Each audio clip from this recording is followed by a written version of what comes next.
My name is Mal Hyman, and I'm running for the U.S. Congress in the 7th District from South Carolina. My name is Jason Perkey, and I am a 1997 graduate of Coker College, and I think I am the most proud alum in the last 27 years to be standing here today to do something really, really amazing. And that is to introduce Professor Mal Hyman, who's going to run for Congress and represent this district in the United States of America after November of 2016. Most of you all know Professor Hyman, and you can read about him as a professor, but I'd like to talk to you about who he is as a person. What I do when I talk to folks is talk about who I am, what I believe, and why I believe it, and Professor Hyman wears that on his sleeve. Everything about him, whether or not he's fighting for social justice, whether or not he's fighting for healthcare reform, or whether or not he's fighting for equality for all, he wears all of that on his sleeve. And we need a representative like that in Congress, someone who's going to fight for everybody, not just a select few. It's not just me that feels this way. I walked around campus for a little bit and cruised over to the Student Center and found his name not listed not once, not twice, but a few times as Master Professor of the Year, because all of his students who've had him recognize the influence and inspiration that he's been to them. For me personally, I remember my freshman year at Coker in 1993, man, that was a long time ago, having Professor Hyman for sociology, reading a book called There Are No Children Here, and understanding the impact, the serious impact on public housing in people's lives. And this idea that folks just needed a handout and wanted a little bit of help in order to make sure that they can provide a roof over their children's head and a safe place to have and raise a family. From there, what he got me to do was to expand my vision and my sphere of influence, and encouraged me to study abroad, so much so that I was awarded a scholarship to study in Spain, all of which because of him. After college, I moved to Europe, where I could get a much more well-rounded life experience because of him. I came back to the United States and got a law degree and studied environmental justice and environmental law because of him. I practiced law and did something very unique. I did National Security Whistleblower Protection Act litigation. This idea that we would represent people who worked in the national security agencies and departments within our country and blew the whistle on wrongdoing or corruption within their offices because of him. I wound up in 2008 responding to a call to action by President Obama to go work on his incredibly historic campaign because of him. I've since then tapped into something about myself that it took me a while to really truly understand, which is this ability to bring a group of people together for something bigger and better than themselves because of him. I think a lot of us are here because we want to make our communities better, because we can see a better future for our children, for our families, for our state, and for our country. And because of him, we're going to make that happen.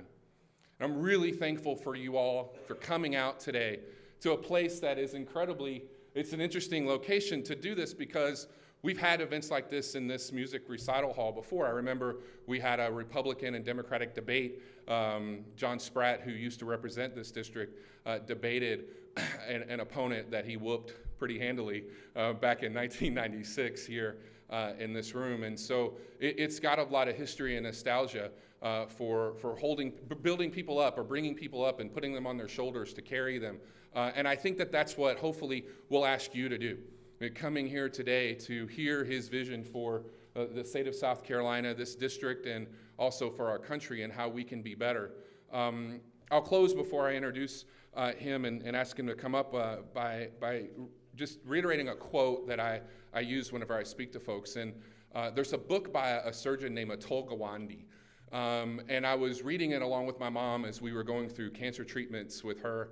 And in it, he says, better is possible. He said, it doesn't take genius.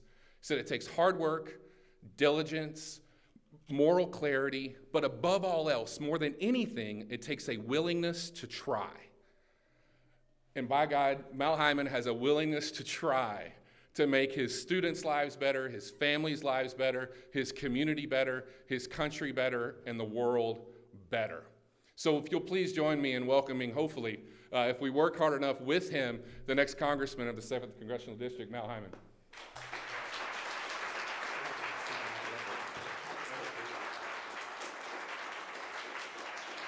Jason, thank you so much for those gracious remarks. And Jason really should try his hand at Congress. He's a remarkable guy and a gift with word as well as organizing. Special place for me, not only because I've taught here for so long, but I met my wife here in 1991.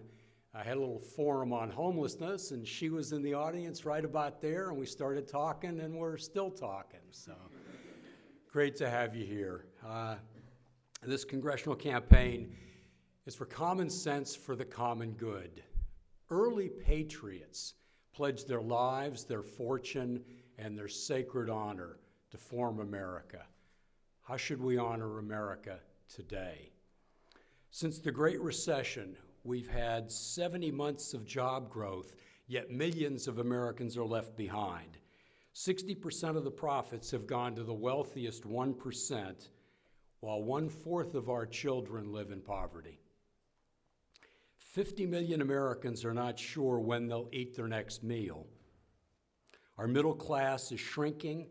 Nearly half of our retirees have no savings. Student debt exceeds credit card debt, and our minimum wage traps families in poverty and despair. Our economic inequality is the worst since 1928. Our big banks are still too big to fail, too big to understand, and too big to regulate. From climate change to health care to mass incarceration to a failed drug policy, enough is enough. Yet our elections have become auctions. The wealthiest 1% puts in 98% of the money into our elections. Publicly financed elections are vital to reclaim our democracy and limit the size of government. This Congress has accomplished less than any Congress in decades. They've forgotten that President Reagan believed that civility and compromise were common sense, and that gridlock was seen as grandstanding. Our recent floods have shown the need to invest in our crumbling infrastructure. We need new roads, bridges, dams, water systems, and levees, and the longer we wait, the more expensive this is and the more dangerous it gets. We need a 21st century infrastructure for a global economy. A dollar spent on infrastructure yields about $5 in return. Millions of jobs will be created as we rebuild ports, airports, public schools, public housing, and a new electrical grid that is safer from terrorism and more efficient. It will save billions of dollars, and it will create millions of jobs. Early in my teaching career, I taught at a medium security prison in California. And I'd ask the inmates, at what point did you fall into despair and hopelessness and lose your dreams? And typically they'd say at the age of 11, 12, or 13. They made some bad choices, but they didn't pick their parents. They didn't pick their communities. They didn't pick their schools, and they didn't pick their country. We've made some bad choices too. Either we leave no child behind or we don't. Either we have liberty and justice for all or we don't. Either we do unto the least of these or we don't.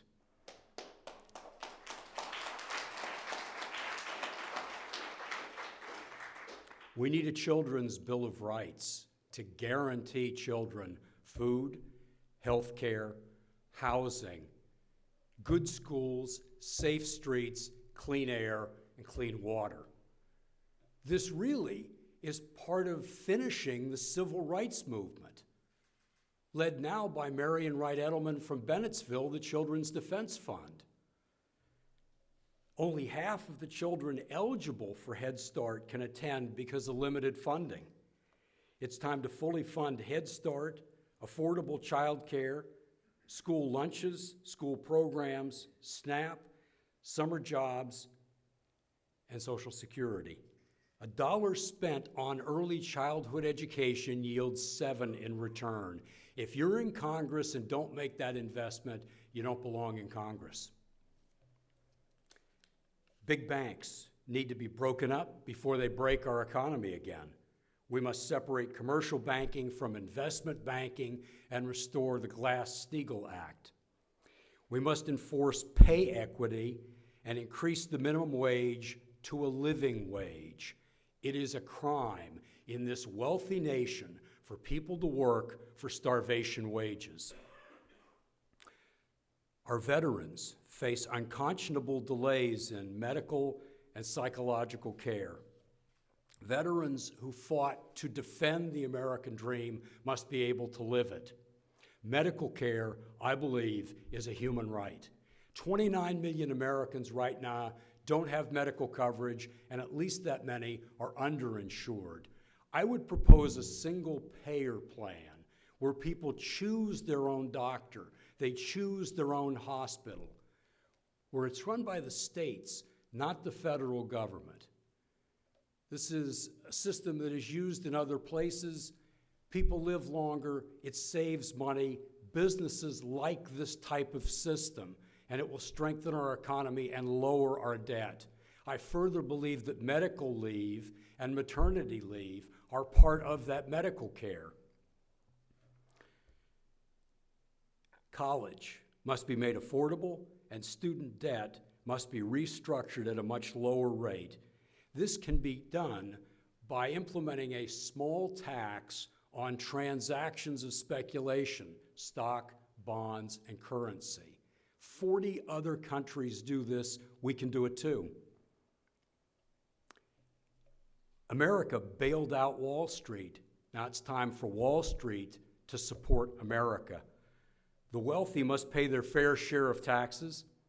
Congress must cut subsidies and waste and pass stronger incentives for businesses to invest in the United States and investments in sustainable energy. The open wounds of our past demand a new commitment to criminal justice. We need more police training, changes in mandatory minimum sentencing, criminal justice, and prison reform. Our drug war causes more problems than it prevents. I'll work for treatment on demand, expanded drug courts, and a comprehensive study of the real risks of marijuana. As a Democrat, I believe that investing in the dignity of children strengthens families. Investing in opportunity for students strengthens families. Guaranteed health care strengthens families. Decent wages strengthens families. Paid family leave and sick leave strengthens families. Investing in veterans and seniors strengthens families. And common sense in criminal justice strengthens families. In foreign policy, I believe in peace through strength and common sense. America must destroy ISIS, but we can't do this alone. There's a struggle for the soul of Islam, and the fight must be led mainly by Muslim nations along with our global partners.